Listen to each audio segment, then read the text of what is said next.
تازه خبر امرالله صالح او د احمد شاه مسعود زوی طالبانو ته د سولې او سیاسي حل لارې وړاندیز وکړ.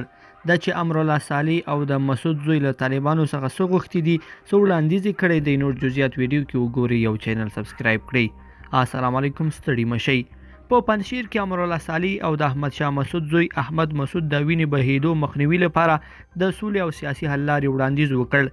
احمد مسعود داسې مهال له طالبانو سره د سولې کولو وړاندیز کوي چې تیره ورځ یې د دې ډلې په وړاندې د جګړې اعلان وکړ او له امریکا یې هم وغوښتل څو د مقاومت لپاره ورسره مرسته وکړي.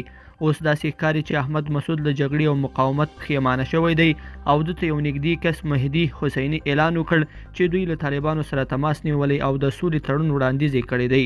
تر اوسه د دې تړون جزئیات نه دي په ډاګه شوي، خو ویل کېږي چې د سولې تړون وروسته به د طالبانو اسلامي تحریک پنجشیر ته ننوځي او دغه دره به د ګوندي سیستم له لارې اداره کېږي. وسلوالو طالبانو د تېرې یکشنبې په ورځ د کابل په سقوط سره اعلان وکړ چې افغانستان د دوی تر بشپړې ولکې وروسته جګړه نوره پای ته ورسېده، خو لا تر اوسه طالبانو د پنجشیر د نیولو اقدام نه دی کړی او هلته د ولسمشر غني لومړي مرستیال امرالله صالح ځان د غني ځایناستي او سرپرست ولسمشر اعلان کړ او د طالبانو پر ضد د جګړې او مقاومت خبر هم ورکړ.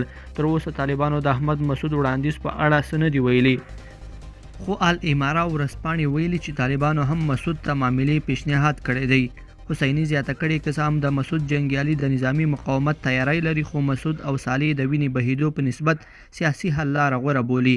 تر اوسه وسلوالو طالبانو پنجشیر ته تللي لارې نه دي بندي کړي او امرالله صالح ادعا کړې وه چې د پخواني ملي دفاع وزیر بسم الله محمدي په ملتیا د زر په شاوخوا کې د ملي امنیتي ځواکونو په لرلو د دې ولایت دفاع ته بشپړه چمتووالی لري.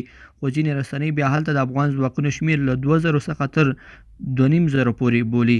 احمد مسعود تېره ورځ ویلي و چې د پلار له وخته ورته د وسلو زیرمې پاتې او له امریکا یې هم غوښتنه کړې وه چې مرسته ورسره وکړي.